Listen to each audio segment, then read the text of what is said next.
On termine sur on termine sur le procès. Wow. On termine sur le procès. En fait, grand.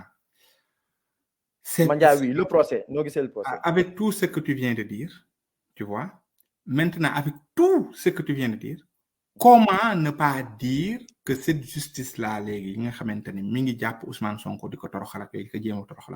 comment on peut dire que ce n'est pas lié à Macky Sall? Tu vois?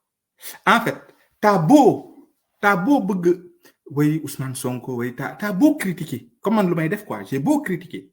Mais de femmes fort maintenant, je ne peux plus critiquer Ousmane Sonko. Parce que justement, je suis un témoin direct de tout ce qu'il subit depuis sa radiation. Tu vois? Moi, aussi, dans mes écrits, tu vois, je comprends derrière pourquoi des fois il se comporte d'une certaine façon. Tu vois? Ce que je lui reproche, moi, quand il se comporte de certaine façon, il ne le fait pas en privé. Des fois, il le fait en public. Et quand c'est public, nous pouvons comprendre parce que nous pouvons un bagage qui bagage sur toute son histoire. Est-ce que tu comprends? Voilà. Et donc, pour moi, ce procès-là, le monde doit voir gars. Alors, pour moi, crime au Sénégal, crime. Dans le monde entier, crime des preuve. En fait, non, c'est même pas crime des preuve. Bala ñuy condamner kenn ci crime, il faut qu'il n'y ait aucun doute. On est bien d'accord. Il faut qu'il n'y ait aucun doute. Amna leneen aussi lu may insister. Heureusement qu'il est très tard, donc je peux le dire. L'accusation, c'est le viol. L'accusation, c'est pas j'ai couché, c'est pas j'ai pas couché, c'est pas tiagala, c'est pas du tiaga, c'est pas du X, Y, Z, c'est pas serigne du serigne. Accusation, oui, c'est viol. Tu sais lan moy viol? Viol, mom moy nga jël ben corps étranger dugal ko ci nit bo xamné bëgg ko. Gars dañu tek ni viol c'est juste acte sexuel ak yoy, mais viol c'est plus loin que ça. Yow so jëlé par exemple tangal jël ben nit tangal nga séxal ko par force, ko su porter plainte crime la. Lolu viol. Parce qu'en fait le corps humain est sacré. Kenn waru ci dugal dara lo xamanteni yow d'accord aussi. Tu vois? Donc sur ce procès là, mën nañ ci dégg lu ñu neex, wax ci lu leen neex. Tu vois? Il y a deux choses pour moi. Il y a le crime en lui-même. Crime bi moy viol bi té lolu il faut que mu bañ am aucun doute. Pour man tay ji nit yi lolu rek lañ wara concentrer. Xam nga? Lolu lañ wara concentrer. Il faut que ñu won ni nit yi li ay doute rek la. Dafa bari doute. Donc su bari doute mënuñu ko condamner. Et le doute bénéficie à l'accusé. C'est ça. Comme on dit en droit. C'est ça. Maintenant, lolu suñ ko régler ba xamni ki duñ ko condamner, lolu c'est le droit. Lolu tout homme qui veut le droit doit ce n'est pas diable quand même, c'est logique.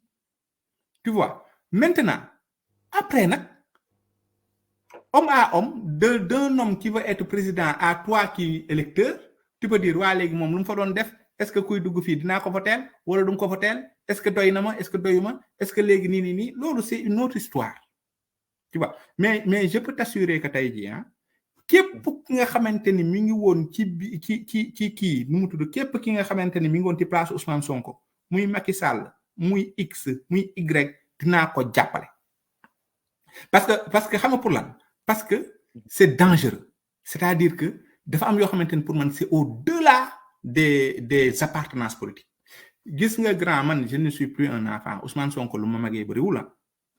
Si jamais aujourd'hui un Sénégalais mën na tok gel bi jugé feulé né dang ko violé mu am doute ñu tecc la quand même boy lolu nous sommes tous en danger grand yow bokatu en danger man ma ndjay il suffit un jour que kenn piège la ki nga tok ak mom ci ben nek 20 minutes génn fekk défo dara, mais puisque vous êtes resté seul pendant un temps, même pas 20 minutes, resté seul 10 minutes nga génn ñu accuser le viol, tu vas rien comprendre. Personne ne va pouvoir dire que les yéen ñaar rek t'incliner, mais tant que dafa am doute loolu yow mo lay protéger parce que en réalité nit yi lu ñu fatali ko mom moy c'est l'accusé qui doit être protégé. Quand on accuse quelqu'un, l'accusé, tu vois, la victime bien sûr doit venir avec ses preuves, etc., etc. Mais l'accusé est le faible. Donc, c'est pour ça que c'est important que l'accusé war am avocat, nit yi protéger, etc., etc. Parce que ça va c'est takal. Nit li suñ la takalé. Mais c'est très, très, très, très, très, très difficile à prouver que takal buñ la takal bi amul. Il faut que la loi soit pragmatique pour que nit yi. Man pour man loi bu pragmatique moom mooy doute. Su fekkee ne gars yi ñëw nañ teg ñi lépp ne nga xamul benn doute loolu nag saa waaye on condamne. Mais su fekkee ne dafa am benn doute qui existe war a condamner. C'est tout. Il n'y a pas de... Moi, je ne suis pas du genre, oui, c'est Ousmane Sonko, c'est pas Ousmane Sonko, c'est même pas ça, c'est même pas Ousmane Sonko, wala Adji Sarr, wala X, wala Y. Pour moi, aujourd'hui, il faut qu'on exige qu'il y ait aucun doute. Maintenant, gis nga nak jour bu ñu déclarer Ousmane Sonko innocent, etc., Inch'Allah, je mais xalaat nga si acquittement, est-ce que xalaat nga si acquittement? Acquittement ou le relax, c'est pur et simple? Non. Pourquoi? Parce que c'est à cause de toi. À cause de ce que tu viens de m'expliquer. Si tu m'avais demandé ça avant de m'expliquer comment la justice au Sénégal marche, je t'aurais peut-être... Mais là, maintenant, non. Pour moi, là, Macky Sall va en profiter. Pour... Non, mais c'est... Peut-être qu'on va l'acquitter pour le viol, parce que là, c'est trop grave. Et ce que je te dis à eux, ils ne sont pas cons quand même. Ils savent que c'est dangereux. Parce que je te dis, il ne s'agit pas d'Ousmane Sonko là. Il s'agit d'être un homme ou une femme et d'être protégé sur des accusations fausses. Sinon, sinon personne n'est à l'abri, quoi. Tu vois? Par contre, s'ils ne disent pas viol, ils vont trouver quand même le moyen de le condamner. Ils vont, en tout cas, pour moi, ils vont s'assurer, je ne sais pas comment, mais ils vont s'assurer que la justice dira qu'il n'ira pas aux élections. Maintenant, comment le peuple sénégalais va faire pour qu'il y ait quand même ça, c'est autre chose. Mais la justice de Macky fera de telle sorte en dira qu'il ne va pas. Pour moi, si ce n'est pas cette affaire-là, ce sera l'affaire Mambéigna, blablabla. Il y a beaucoup de choses, même amna sax len lu ma lire à côté. Lo xamantene bon, je suis pas sûr, peut-être yow dig mo wax ndax deug la wul deug. Il paraît qu'aujourd'hui, qu'on le condamne ou pas, il ne peut pas aller aux élections parce qu'il a refusé d'aller au tribunal. Quand tu es jugé par contumace, que tu sois condamné ou pas, tu ne pourras pas participer aux élections. Alors, ça, j'ai pas. Faut que je regarde de plus près le code électoral. Faut que vraiment je regarde de plus près. Mais ce qui est sûr, c'est que suite à sa première condamnation avec Mambéigna, là, il a interjeté. Il est parti à la Cour de cassation là. Ouais, donc, et le Cour de cassation. Voilà, en attendant, voilà, le Cour de cassation de Macky, bien évidemment. Maintenant, à voir dans le code électoral. Après ça, je pense qu'on peut y creuser pour y revenir plus tard, parce que c'est un sujet sur lequel on va revenir dans tous les cas. Ça, c'est sûr. Ouais. Après, par rapport à ce que tu as dit tout à l'heure, que ni buñ ko condamné wul ci viol, peut-être qu'ils vont trouver d'autres astuces. Le procureur, il a été très clair hier. C'est 10 ans de réclusion criminelle pour viol. Sinon, et c'est ça ma crainte, hein, le procureur, il a dit au juge, si on ne peut pas le condamner pour viol, il faut requalifier les faits pour corruption à la corruption de mineur, voilà. Clairement, ça veut dire que, voilà, ça veut dire que là, aujourd'hui, pourtant, les délits d'accusation, c'était sur le viol, menace de mort, hein, avec les armes, etc. Donc, il faut que nous ayons. C'est-à-dire que normalement, parce que le droit de une science, elle est née pour réguler la société.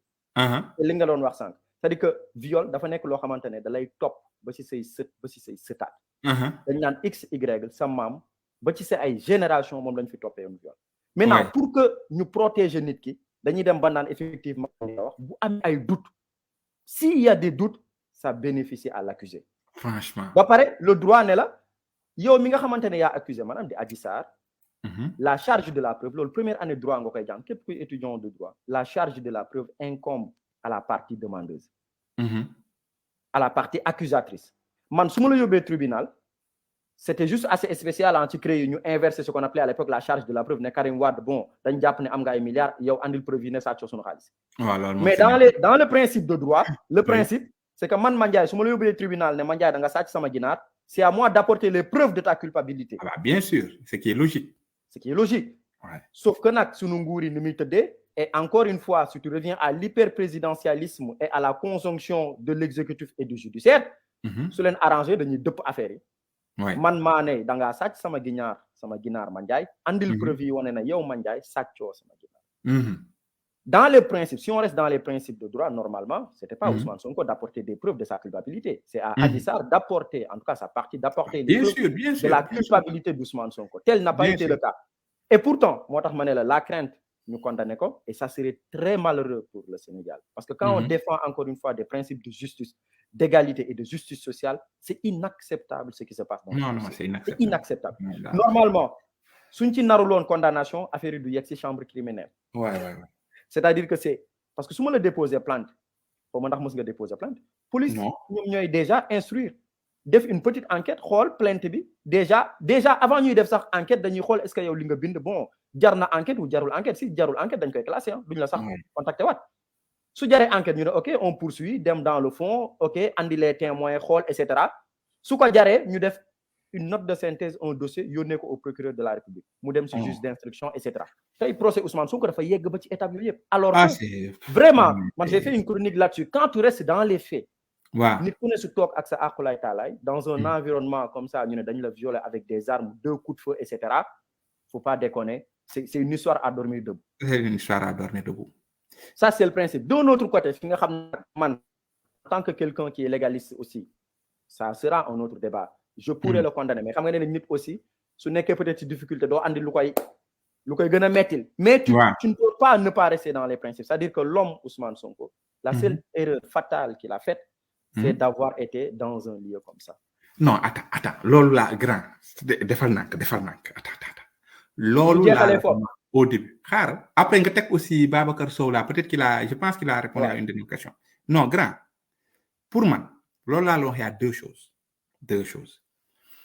Aujourd'hui, c'est un homme, qui qu'il soit, pense pas à Ousmane Sonko, qui qu'il soit, qui a été accusé de viol, d'accord? Et on risque de le condamner alors qu'on voit bien qu'il y a doute. Parce qu'il n'y a pas de preuve, parce que X, parce que Y. Après, on peut débattre. Mais l'essentiel, il y a doute. Et quand il y a doute, nous ne pouvons pas condamner. Ça, il faut se battre pour que nous l'air. Ça, c'est la première chose. Maintenant, là, on a deuxième chose. Deuxième chose, moi, yow, en tant que nit qui vote, par rapport à Ousmane Sonko qui va être président, tu sais, un président, celui qui va être président, c'est un homme face à son peuple. Et dans ce cas, tu as le droit, toi, de te poser la question, oui, est-ce que, pourquoi Moudem fait, est-ce que l'on fait est-ce que de l'ol montagne de mon votel, est-ce que X, est-ce que Y? Mais là, pour moi, ce n'est pas le débat aujourd'hui. Pour moi, c'est le débat demain. Déjà, nous avons exigé que soit un doute que quelqu'un soit condamné. Oui, et que ce droit soit respecté. Ça, je suis d'accord avec toi. Ça, c'est tout. C'est pas la peine pour le moment d'aller se dire pour la moudem fa nanani nanana. Parce que justement, lolo, nous pouvons condamner, nous avons si long coup pour pas nous nek droit, pour jaxase xelu nit yi, pour que nit yi suñ ko condamné ñu ne mo grawul dafa dem quoi, on s'en fout. Alors que mu dem fa ñak fa dem, c'est très grave parce que nous sommes tous en danger comme nous le waxé. Maintenant après ça nak suñ ko libéré suñ ko né man jour bu ñu waxé Ousmane Sonko il est acquitté nanana mais je deviens un autre Mandiaye hein. Ah là on va parler de l'homme qui est allé à Sud Bouté hein. Ah oui. Mais pour le moment, je ne veux absolument pas en parler, ni rien du tout. Parce qu'il y a 10 millions de fois plus grave qu'aller dans cet endroit-là. Tu vas dans cet endroit-là, ça va. C'est toi et Dieu, hein, c'est ton problème. Hein. C'est ton problème. Par contre, quand on te condamne sur ça, là, c'est dangereux pour nous tous. Oui, c'est ça que j'allais dire. C'est-à-dire qu'effectivement, c'est un précédent dangereux de l'avoir condamné, ou de le condamner, je l'espère, mais vraiment pas du tout. C'est extrêmement unique. Alors, il dit, Grand Mandiaye, ce que vous dites n'est que du droit. Voilà, heureusement. Oui. Hein, ce dossier ne peut finir que sur un acquittement pour viol. Bah, on l'espère. Mais quand tu vois ce qui s'est passé, Mandiaye, avec le dossier, mais son autre dossier, encore une fois, avec, comment il s'appelle, le ministre là, comment il s'appelle, le ministre du Tourisme Mambéignan. Voilà, quand tu vois là-dessus, mais c'est un autre dossier. Le fond n'est pas le même. Parce que tu ne peux pas comparer. Ouais. Mais c'est juste, voilà, en termes de respect de droit par rapport à l'accusé. Mais pour finir sur ce sujet, Mandiaye, en tout cas, vraiment, voilà, mon point de vue, c'est que il waruñu ko ci condamné. Parce que aussi, beaucoup de choses ont été bafouées dès le départ. Ouais. Ça dit que moi, j'ai fait du droit. Il y a des choses, pour moi, tu ne peux pas faire du droit et le cautionner. C'est impossible. Sinon, il y a eu commencé. Hein? Ça me rassure. Non, sinon, il y a commencé à faire. Sauf que, comme je te l'ai dit, principe pour principe, moi, j'attends peut-être pas demain. C'est là où on est différent. Ouais. C'est ça qui fait le charme du débat. Ouais. Moi, j'attends pas demain pour le dire. C'est-à-dire que moi, je l'ai dit même voilà, dans une des chroniques que j'ai déjà faites dans la chaîne YouTube. C'est-à-dire qu'au même moment où tu défends l'homme en tant que quelqu'un qui est légaliste et qui défend des principes de droit et qui a fait aussi du droit, c'est-à-dire que même il défaut droit, il y a des choses, parce que le droit, c'est juste de la science, hein, c'est des lectures, c'est des textes, tu les lis et tu les comprends, Mandiaye. Si je te donne le code de procédure pénale, tu lis des textes, l'article 27 de la Constitution, nul ne peut faire plus de mandat consécutif, tu parles français, tu comprends ce qu'on dit. Hein? Tu n'as pas besoin d'une maîtrise de droit pour comprendre ce qu'on dit. Ce n'est pas une science pour ramener, il faut dire que Asaman est extraterrestre, de interpréter. C'est fait par des humains et c'est voilà. Mais au même moment où tu défends ça, au même moment, en tant que le militant, si je me mets à la place d'un militant qui réfléchit et je veux dire, qui n'est pas dans l'idolâtrement et dans la déification, et qui est dans l'exigence pour quelqu'un qui se dit président ou qui a l'envie d'être président de la République, c'est inadmissible que tu fréquentes des lieux comme ça, surtout dans un contexte très particulier de couvre-feu. Après, dans un autre moment de façon beaucoup plus large.